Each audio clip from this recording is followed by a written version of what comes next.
Hi, I'm Andrew Rodriguez, and welcome to PsychoBible, babbling about psychology and theology. A few weeks ago, I actually got to do an interview with Gibbs, who is a resilience educator that I follow on social media, and I actually have a playlist on my YouTube channel of a bunch of his videos. He goes into schools, does their assemblies, and he goes on other places as well, and he does coaching and education on how to develop resilience, how to be emotionally strong, how to deal with conflicts, and build up anti-fragility. And so it really is a much needed voice in this era of safe spaces and trigger warnings. And he's teaching kids to be able to handle those sort of difficulties without crumbling, and be able to have a backbone, but without fighting, without getting back, getting even. And when I first came across his videos several years ago, it was because there was a video that was I think it was going viral, of him doing a school assembly, and he's up on stage with this girl who's like 14, 15-ish, and she's calling him an idiot. You're an idiot. What'd you say? You're an idiot. You're an idiot. You're ugly. That hurts my feelings. Yeah, like I care. I'm gonna get you in trouble. Sure, short stuff. I'm taller than you. Shut up. You call me an idiot one more time and I will windmill kick your face. Like I care. Like you could do anything in those clothes. These clothes are freaking awesome, okay? Sure, plaid and sweater vest. Oh, you have eyes. You can see. Stop being mean. I hate your face. Stop being mean. I hate blonde people. All right, give her a big hand clap. She did great. All right, now hold on. Good job. All right. I tried to stop you. I couldn't. You did a great job. We're going to play one last time. Same rules. You can call me an idiot. I'm going to try to stop you. Don't let me stop you, okay? You keep being mean to me. You think I can stop her? No. All right, I'll try. Here we go. On the count of three, everyone say action. 1, 2, 3. Go and call me an idiot. You're an idiot. Oh, you think I'm an idiot? Yeah. Yeah, sometimes I do stupid things. That's true. Yeah, you do. You always do stupid things. I know. You're so smart. You're so lucky. Yes, I am. You're awesome. Thank you. And you're not. I know. We established that. Cool. Look, my happiness is not based on whether you think I'm cool or not. I'm going to be happy even if you hate my guts. Okay. And I'll always be nice to you, sweetheart. Okay. No. Isn't she lovely? Thank you. You're welcome. I won. Give me a big hand clap. That was. He's following a principle here where when someone is being mean to you, or we like to say bullying, but he also has a really good point about bullying, and there's other videos where he gets into how the word bully, how it's evolved over the years, and now it's so vaguely and broadly defined it's really of no use. So other languages don't even have a word for bully. So it's more accurate to say dominant behavior, or the actual behavior that they're doing. Is it teasing? Is it exclusion? Is it if it's hitting, then it's actual assault, harassment. So there's a lot of different other words we could use that are more accurate and useful. So anyway, when he is doing this demonstration with this girl who's not like an actor, she's just one of the girls from the school that he pulls on stage. She does not know what he's going to be doing. And he tells her, call me an idiot. You make fun of me and I'm going to try to get you to stop. And the first approach he uses is where he tries to get her to stop by force, by fighting, by arguing. If he's with a male student, then he might actually resort to pushing the student and wrestling on the floor with them. Those are fun to watch. Then he switches it up to another approach. And that will be where he, instead of fighting back, he'll keep himself from getting upset, and then he'll be kind to the person. And so the two main principles here is when someone's being mean to you, don't get upset and treat them like a friend. And he does this demonstration so many times, you see that it just gets harder and harder for the bully or the kid who's being mean to continue being mean. It gets harder to be mean to someone when they just continually don't give you the response you're looking for. You're looking for them to get upset. And on top of it, they're now being kind to you instead. So what he's doing there, even though he's not necessarily quoting scripture or talking about God or Jesus, he is teaching them the golden rule. Do unto others as you would want them to do unto you, even though it may be very difficult. So he has found that is the best approach in dealing with conflicts with people who are mean to you. Now, he makes a distinction between being mean and then someone assaulting you or committing a crime against you. Like, that's where you don't just be kind back. You get the authorities involved and you seek justice. So I've been following him for several years, and although he is a Christian, he presents all this stuff, these biblical principles, in a school setting without having to divulge the biblical bases for all this. And he does such a good job about it. So, and actually over the past year, I've been seeing him become more open, like in his own social media, about his faith. So I really do think that's interesting that instead of, as he gets more popular, he hides his faith more. It's actually, as he's getting more popular, he's been more open about his faith. So I really admire that. So at the beginning of this whole nationwide shutdown or quarantine, he started doing like a Facebook Live call-in show. And I remember the first day he did it, I was like, oh, this is awesome. I would love to get a chance to speak with him because anyone could speak to him.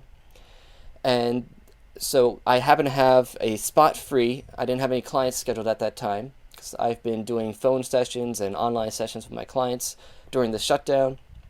So I tried to jump on, but the link wasn't working. I couldn't connect with him. So after that, though, I just had clients. And so one day I finally had the time slot free during his call-in show. And I figured, oh, you know what? Let me try. I just had a few clients that morning. I'm tired. If you watch the footage, I look tired. And then on top of it, back in like February, my webcam on my computer broke. And so I had to get a new one that I just plug in.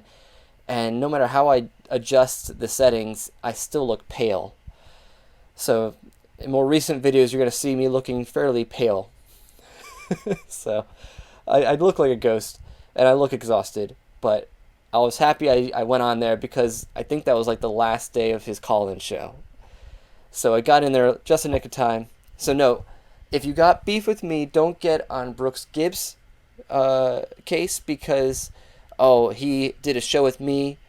He did not know me before this. He was just doing an open call-in show. We had a really good conversation, though.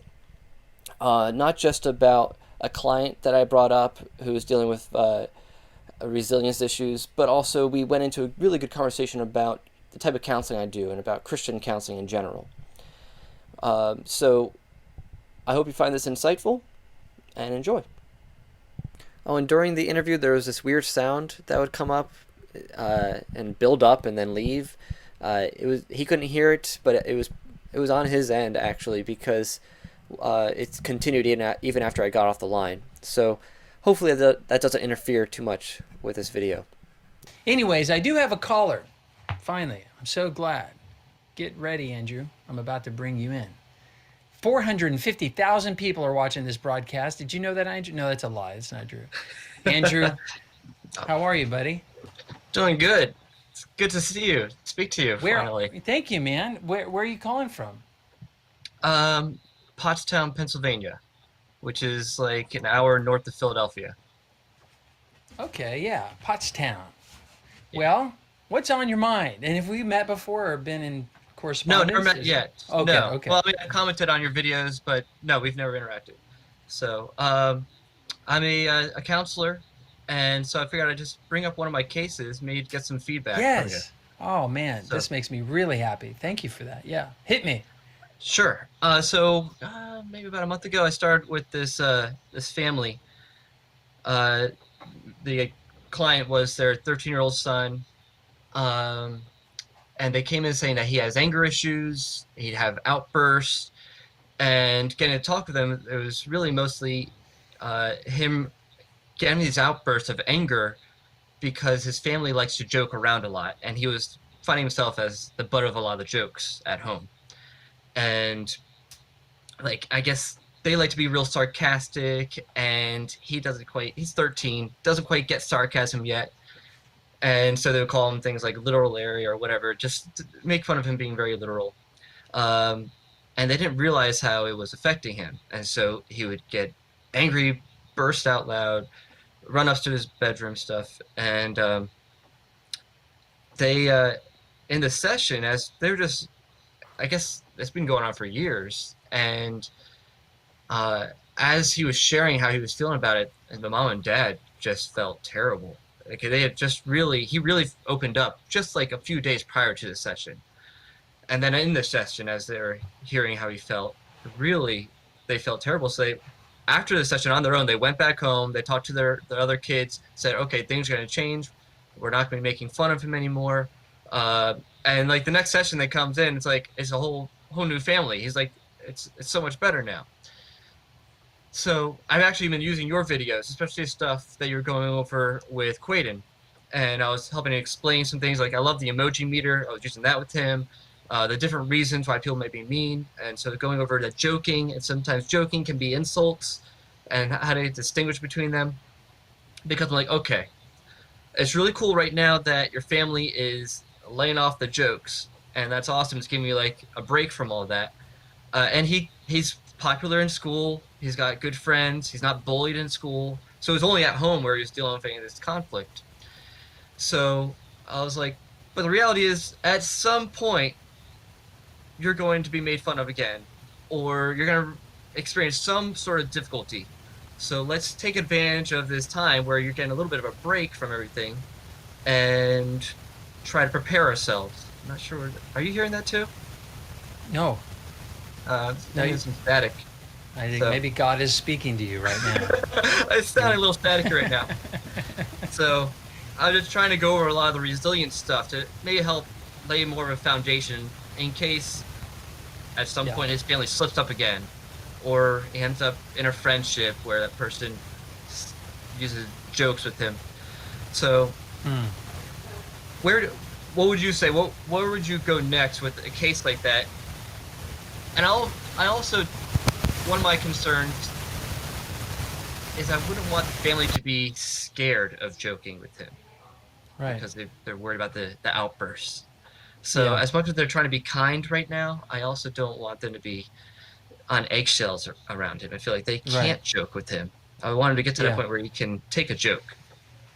Totally. So, Andrew, you're right on, man, because yes, it helps if the activating event goes away. In this case, it was the parents using sarcasm with him as the target. They were insulting him, exaggerating maybe flaws for a punchline. And so that was the activating event that ultimately triggered this emotional reaction or consequence.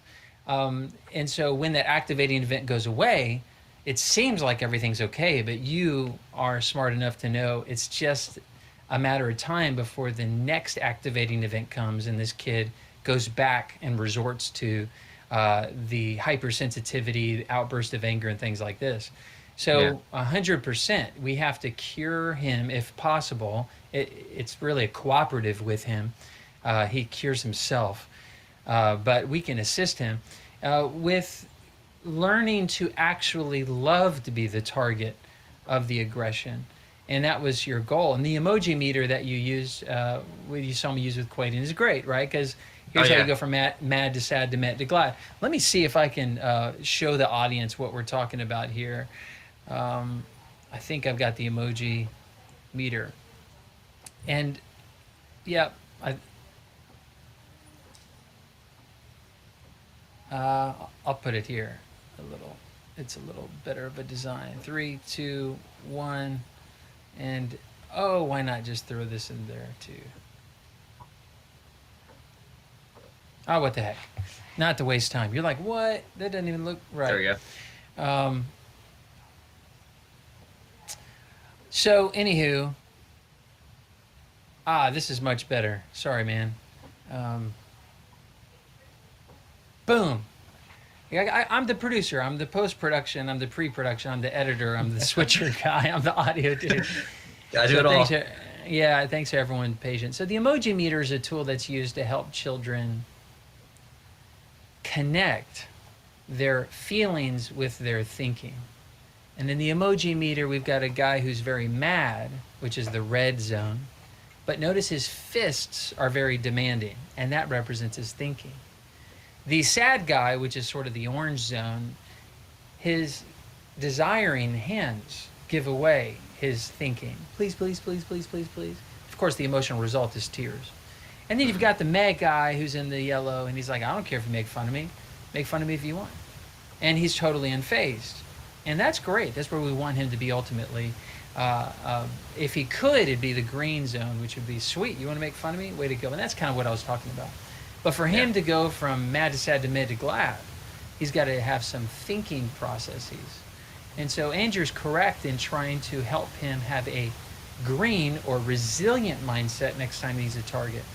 And so, let me ask you a couple questions about him that may be hindering his ability to move across the Emoji Meter. What would you say he is struggling with the most? Perfectionism or approval? I would say probably approval. Approval. So, yeah, it doesn't seem like he's as performance-based on things, but mostly want to make sure, well, at least as far as we've gone, we're still pretty early in the therapy process, so I haven't gone too deep into That's a question you want to ask. Issues. Oftentimes they're conjoined twins. Yeah. Like for Quaden, who was he had dwarfism. His was perfectionism. I don't have dwarfism. I must not have dwarfism. I must be a normal-sized man, eventually, or a boy. Yeah. And so that's performance, performance or approval. Performance means I must be the ideal. I must be perfect. Approval is so that I can receive approval from important people. Mm-hmm. So they are conjoined twins. What were with his parents, I'm leaning toward the approval because so much not just his parents, but also his older sisters were joining in on the jokes, so he was feeling very much left out. Like he was the one who wasn't in on the jokes, and he was the butt of the jokes. So even if most of them were probably benign or not as harsh, but he took it that way. But I was kind of wondering, like, what were the jokes about? Was it about something in particular, the way he speaks? I can't remember what you said.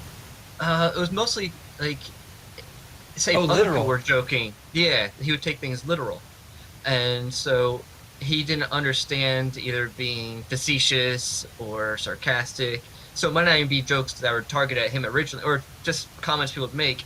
He wouldn't get it, and then they would make fun of how he couldn't get things.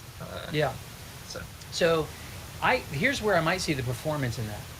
He may wish that he was more humor savvy, social savvy, picking up on things. This is what you see a lot with kids on the spectrum. And he's not on the spectrum? No, okay. So autism is one thing. Yeah, no. So, well, they take things very literal a lot of times, and they don't understand, innuendos or pick up on the invisible things like facial cues and stuff. So the autistic kid really struggles with this. And so I must be savvy. That would be a question I would ask him. Do you desire to be because what they're pointing out is got a little bit of truth in it, and you believe that they're either disappointed in you and they don't think that you are who you should be, which is the approval, or you're hyper insecure about the fact that you don't have the sense to read people and understand meaning behind phrases or reading in between the lines of conversations. Which one is it? Ultimately, you want him to, what I love Dr. Albert Ellis says, is in small incremental stages, face his fear. If it was an elevator, we would say, put your toe in, okay, put your arm in. If he was afraid of elevators, okay, put your head in and step out. Put your whole body in and step out. Like, you have no choice but to face the very thing that you're afraid of, right? So you become comfortable with it. All right, Yeah. now, what's the worst that could happen, by the way? Well, I could die. Well, that's really, you have to have rational conversation with him. And so I'm a real firm believer, once we see a weakness in a child, we have to expose them to the very thing that they're afraid of, get to the bottom of why they're afraid of it, to figure out if there's a perfectionistic mindset or an approval addiction. Rationally talk them. Your parents love you unconditionally. They approve of you completely. There's nothing you can do that would make them disown you. They might be disappointed sometimes when you do something really make a mistake, but the fact that you can't read people, or you're literal and you can't get humor or jokes, they're not disappointed in you. Reassuring him that his fear is unfounded for approval. But I think what you might discover is that how old is he again? 13. Yeah, so he may be disappointed in who he is becoming, that he just lacks. You know how a lot of us have just a few strengths, but we have like 100 weaknesses? Mm-hmm. And we didn't necessarily pick the personality we have. We just have the personality. Some force beyond us and before us wove together our nature. And part of a child, when they're at that 13-year-old age, I have a 13-year-old, I know this, is that I must be different. I must be different. That goes back to perfectionism or performance. No, dude, you got to give up the grip and embrace who you are, and not stop wishing you were someone different. And so you just may struggle with the ability to have humor. There's a lot of cognitive conversations, but ultimately, and I'll shut up here in a second, when Albert Ellis did this experiment with some of his students who were struggling with humor, they were struggling with being the butt of the joke. He challenged them to take a banana and tie a string to it and walk down the streets of New York City without saying a thing, but just walking a banana. And people would look at them and think, what's wrong with that guy? And what was interesting, he found out that most people didn't even care. You know, because in New York City, you just see all kinds of crazy all the time. Really, you can get away with it there, if any place. Right. You know, but then there are other humiliating situations, scenarios that kids need to put themselves in if they're sensitive to that. And you could do in incremental stages. Yeah. Let me ask you, as his counselor, what is something that he could do that would put him in the very thing that he fears? Well, I could see maybe him getting to the point where he could joke about himself. So at least build up toward, all right, joke about yourself, then doing more of the jokes around his family so maybe they can participate in the joking of himself. Because I wouldn't want to see, like I said, I wouldn't want to see his family be so scared to joke with him that all jokes are just, he's left out now of the joking. And maybe he gets to the point where, like, I actually want to participate in the joking because now I've built up, or I want to start developing my resilience. And you're not going to do that in isolation and in a place of safety. So I would love that. I think Maybe one thing. sure is the foundation of knowing that his parents accept him and his family accepts him no matter what. With that foundation, then he can start to participate in some of the jokes and use the family as an arena for developing more strengths. That's what I would love to see happen at some point. Yeah, I like that. I think challenging him to have a family comedy night where he has to write self-deprecating humor for 5 jokes, and there'd be a big party afterwards. And if you would, especially since you're in a therapeutic context, they're looking for takeaways. You know, what can we do to help not just change the family dynamic where we're not making him a target, but on the other end, working on this emotional trigger, not just the activating event, but the emotional trigger or consequence. And so I think one great thing is I want you to do a 5-minute comedic bit about self-deprecating humor and help him write that. and find the funny in it, Yeah. and then have him deliver it to you. That will do more for him therapeutically than talk therapy. It's like it's an activity that he can engage, and you guys can even go to joke websites.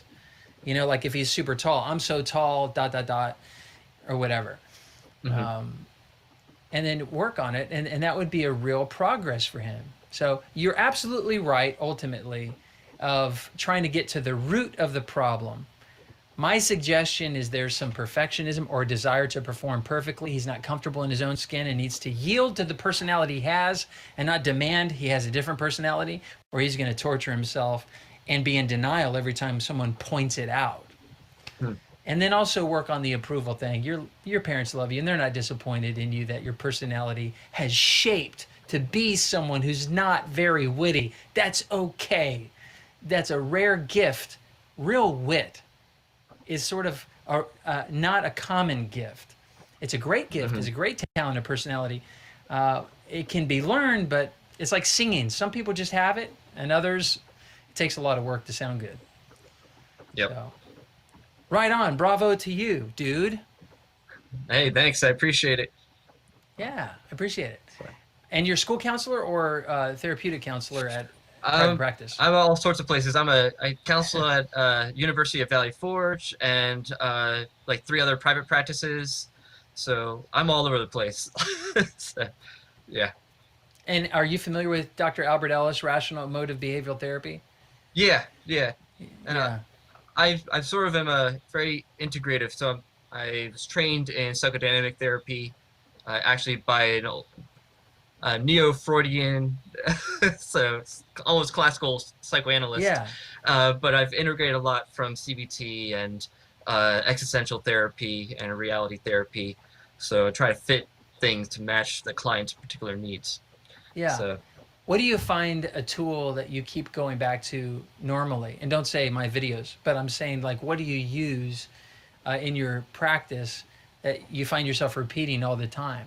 oh my gosh, there are certain soapboxes I get on, or there's certain topics when I reach them, I just will use them as educational experiences. Or as you can notice, I'm a big comic book guy, so and I'm an artist, so I've made some counseling comics. So I've done like a handout about emotions to help explain emotions, what they're for. Because That's awesome. when I was interning, I was working with I was doing code therapy with a therapist who had a client with reactive attachment disorder. And you know, with them, they never really had attachment early Is it a in foster infancy. child? Sort of. He was living with his aunt and uncle, and they Okay. were adopting him. And so he was raised by his dad. His mom died when he was a baby. So and his dad had his own emotional issues, so he really didn't know how to care for him. So he was being neglected, and so CYS came in. So so as we were working with him, I was like, he doesn't really understand emotions. Well, let me create something that would be at his level. It's a comic book style. Here's explaining emotions. I made another one for compassionate communication, you know, for how to share honestly with people and stick to the facts, then share how your emotion, and then connect it to your needs, and then make a request and not a demand. So those are some topics that'll come up, and I use the handouts to illustrate those. And I'll give them to kids or adults. I got people who tell me, "Oh, I got your handouts hanging on my fridge." So like, I love using those opportunities to explain things, especially when it comes to emotions like anger. And I really try to help guide people to understand how anger is a secondary emotion that rises up to protect us from other emotions we find so intolerable, like fear, or pain, or shame. So when we feel those, like in a split instant, we feel the anger rise up to protect us against the other emotion and the threat that's coming against us that's causing those. So I try to help people as they're getting in touch with their emotions. I'm like, okay, now figure out what might be below that anger. And I use a lot of psychodynamic exercises to help people, especially adults, go back earlier in life to figure out, well, where was that first experience of that pain or shame? And that's the primary emotion that's coming up to the present. And what was it you needed as a target child? that, and once you uncover that, that's where the Freudian, I guess, work, or neo-Freudian, as you put it. Once you target where that came from, first of all, why does that help? Well, it's good for diagnostic reasons. So, at least with helping people identify root issues. That's where I sort of diverged then after that from like the psychoanalysts, because the way they then treat that going forward is just a lot of like intensive individual therapy, sometimes multiple times a week, and for years. And because just having them repeat, just free associate, get their thoughts and feelings out there. And a lot of therapists nowadays, they find the psychodynamic perspective useful in helping people understand themselves, but then they'll use more cognitive behavioral approaches and more of a relational approach to help them deal with those things in the present. That's a So, great point. so what we'll do then is, okay, when you identify where was maybe one of the most significant experiences of this same emotion in your childhood, and then what was it you needed at that time? What were you hoping mom and dad would say to you or do to you? How can you then meet that same need as an adult in the present? You know, what do you need to hear? Like, I needed to hear that I was loved, that everything's gonna be okay. Well, we can't go back in time. Okay, we can't go and repeat and have a do-over. But how can you tell yourself now? How can you remind yourself now of how you're loved? I'm working with a client right now who she's in a because of this quarantine, she's stuck at home. She's 50 years old and she's living with her parents right now, and her parents are just they're just so difficult to live with. And so it's bringing up, she's just constantly being re-triggered from all of her anger and all the pain from when she was a child living with her parents, and now she's back in that environment, just stuck there. She already was living there before because she was almost homeless, so and now she's definitely stuck there. So as she's been journaling, she's been identifying those earlier emotions and realizing, okay, what do I need to tell myself? I need to tell myself how I am loved, that there are others who love me. And because she's also a Christian, I'm able to remind her of how God loves her. And even when everyone else might not be able to connect with her at that moment, that she can have that foundation of God's love that is certain. So I love that. we can try and meet those needs in the present. There's a verse in Psalm 27. It says, though my father and mother forsake me, you will always receive me. That's Psalm 27:10. I love that.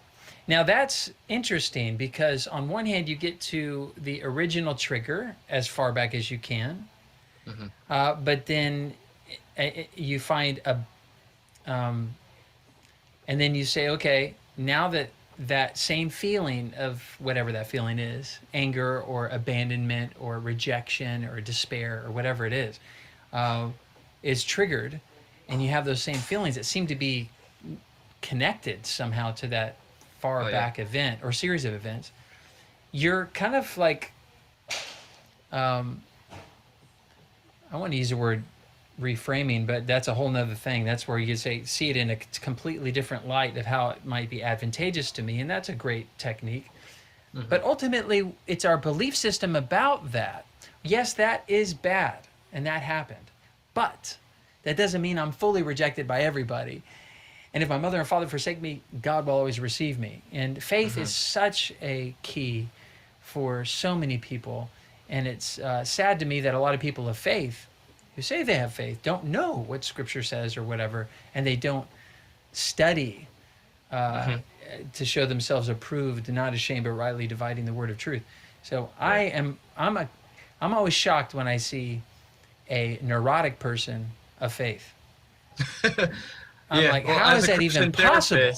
Yeah, that's one of my other big soapboxes or topics I love to get into, is when I really help people understand what their identity in Christ is. And I always say there's a lot of Christians who are crazy because I use this as an example. One of my old jobs was I was in the intake department of a major counseling practice here on the East Coast, and so basically I was like the customer service rep for his mental health practice. And one time I got on the phone and it was a lady calling, not for herself. She wasn't a client. She was calling to get directions for her friend. She was going to drive her friend to the appointment. And went like a normal phone call. At the end of the call, though, she stops. And I can't even do her voice because she had like this thick Eastern European accent. And she's like, oh, by the way, before we go, you're Andrew, but now you're awesome Andrew, and I'm Happy Hannah, a real life fairy godmother. And she tried to tell me bippity boppity boo, say a wish 10 times and it'll come true. And I'm like, this wasn't even a client. She was gonna be driving a friend to an appointment. Oh I man. was trying to keep it together. When we're done, I was laughing. I use that to tell people when you believe you're something you're not, or when you don't believe you are something that you are, that's crazy. We would all agree that's crazy. Yeah. Nowadays, that's controversial. But and I use Right. that to explain how, as believers, when we still believe we're this worthless, hopeless sinner who is just has no right to feel good about themselves, we're believing a lie about who we are in Christ. And Mm. the reason so many Christians still struggle in a sin area is because in the moment when you're sinning, you're forgetting who you are, that Mm. you are a new creation, that you are now a slave to righteousness and not a slave to Mm. fear. And Mm. so integrating that knowledge of your new identity in Christ is so much a key. And having it Here, reinforced in community. here's here's what's amazing. Take atheism and Albert Ellis, I mentioned before, rational motive behavioral therapy, the pioneer of cognitive behavioral therapy. He believed the end of therapy was unconditional self-acceptance, Mhm. unconditional others acceptance, and unconditional life acceptance. And so the whole goal, the finish line of counseling therapy is to bring the client to be comfortable with who they are and how they are and not demanding to be any different and embracing life as it is and seeing the good and the bad. It's really unconditional acceptance for self, others, and life. And man, I've done a lot of world religion studies, and I look at Christianity and I look at the rest that it provides the weary heart, and I say that is the faith system that I have discovered to be the only provider of unconditional acceptance. Yeah. Nothing you have to do anymore. It has been done for you. Just receive it and live it and enjoy it. What a wonderful gift we have, not just to help people psychologically with secular hacks, mind hacks, cognitive hacks to help them feel better about themselves, but to also have that added element of Judeo-Christian value truth, which paints a picture, really describes a loving, unconditionally loving God. So Yep. you're a great resource for a lot of people, and I'm glad you have both to dip from, the psychology and theology, and when you could use both, brilliant. Yep. Yeah. I wouldn't have any other way. And I work in one of my practices is a secular practice, but I've been blessed to have a bunch of clients there who are Christians. So I'm like, well, then I'm not going to hide my faith with them. And Yeah. even with some of my non-Christian clients, sometimes the conversation opens up. And so as they're open to, I can share a little bit. Well, here's what gives me my certainty, especially in the midst of this pandemic. And that's because a lot of people, they're not going to pastors these days. When they're looking for life advice, they're going to counselors. And so as a Christian counselor, I look at it as oftentimes my job is a mission field. I'm not there to proselytize, but at times if the conversation leads that way and they're looking for what I think or how I'm coping with this pandemic and the quarantine stuff, then that gives me an opportunity to share honestly with them. I think the reason why they don't go to pastors like they used to is because pastors are quite ignorant of mental health. They just are. And psychology has often been looked down upon. And I remember writing a paper in my first Psych 101 class where I talked about psychology, theology, and I made a statement that I heard before, but it says, in my conviction is the Bible's all true, but not all truth is in the Bible. And we could find wisdom and truth in other places. Not that it will contradict the truth of Scripture, but science tells you how things work. The Bible tells you what's right and wrong, and who God is and who you are and what the expectations are for that relationship. And you can use science or psychology, if you will, and theology as two lenses make one in sight. It's like an enhanced understanding. And the more I learn in social science, the more my faith in Scripture is actually enhanced. And my favorite saying of this is, as scientists are climbing the mountain of knowledge, they reach the summit only to realize theologians have been sitting there the whole time. Yeah, well, really, because the social sciences are really soft sciences. Yeah. And I taught intro to psych in college a few years ago. And I was really trying to drill that home because a lot of these students, they grew up indoctrinated in the government school program.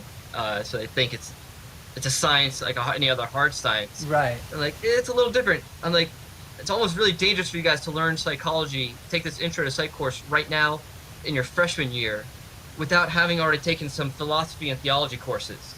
Mm-hmm. And so I was really explaining, because psychology is a combination of research, scientific data, qualitative data, of philosophy, theology. Mm-hmm. Like, you need to have some grasp of those things before you can actually understand psychology well. So I was trying to integrate aspects of those things into my course. some got with, some understood, some didn't. Well, and a psychologist is a PhD, a doctorate of philosophy. Yeah. So that's, well, now they got the PsyD as well. So. Yeah. But yes, you need to have a knowledge of, because, all right, you're going to try to understand people. Yeah. Well, based on what theory, what perspective of people? Mm-hmm. Like, we're not just understanding them, like maybe the behaviorists were trying to come at it just with cold hard facts, and but you need to have some sort of philosophical understanding of what makes life worth living, what gives people value. Those are philosophical questions science can't answer. Mm-hmm. So, in value of forgiveness, things that have been around long before. You know, the science of psychology, the social sciences. So before psychology was philosophy, before philosophy was theology, before theology was God. Yep. So I'm proud of you, Andrew, and I'm glad that you're following me. We have a kindred spirit. You're doing great work. I want to check out your comics. Is there a website or something we can see any of them? You know what? I don't have a site for my comics. You got email. I can send you them. But you can also check out some of I also do videos. I have a YouTube channel, PsychoBible. So all one word, PsychoBible. It's babbling about psychology and theology. So check out some of my content on there. Instead of PsychoBabble, it's PsychoBible. Yeah, I used to do a WordPress blog, but then I was like, you know what? I consume way more media on YouTube. So I'm not going to switch from writing my blog to doing videos. That's it? Yes, right there. Okay, cool. Yep. You've got a subscriber now, one extra one. I'll check out your stuff. And obviously the conversation steered in this direction, so I could tell. It goes to a few places. I have a background in working with people with a lot of sexual struggles. So that's one of the my main interest on that channel as well. So good. But thank you for helping people. Let me know what you think. Hey, thanks for having me on. I appreciate it. Thanks for all the work you do. Yes. It's been a huge resource. I forget when I discovered you a few years ago, and then I really just started digging into your material. So I got a playlist on my channel of some of your content that I share with people. Well, I appreciate you calling, man, and thank you for showing my videos to the kids you serve. That encourages me a lot. I'll keep it up. You too. Yes. Thanks. All right. Awesome. Cheers. Take care. That was Andrew. Andrew Rodriguez. He didn't look Hispanic, did he? But he may be somewhere down the line. I'm going to check out his YouTube channel, PsychoBible. I like that. It's like PsychoBabble or Babbling Brooks. That's what I thought my comedy tour should be called if I ever had a comedy tour. Babbling Brooks. Wouldn't that be a good name? God bless you guys. My name is Brooks Gibbs. Thanks for watching this edition of Brooks Gibbs Live. Andrew, thank you for being my caller. It made the hour fly. Yes, Brooks and everyone else, I am Hispanic. I'm half Puerto Rican, a little more Spaniard than the other races that are in Puerto Rico, a quarter Scottish and a quarter German, and a little Italian. It comes out every now and then. Capiche? Anyway, thank you, Brooks, for doing that call-in show during the first few weeks of this nationwide shutdown over this pandemic, or the panic over the pandemic. And I just want to tell you again, I really appreciate all that you do, and for helping this next generation to actually have some emotional resilience and better conflict resolution skills. I value what you do. I use it in my counseling in various ways. So I hope more people hear your message and implement it. All right. So if you enjoy my content, please like, comment, share, subscribe, and I'll see you next time. God bless.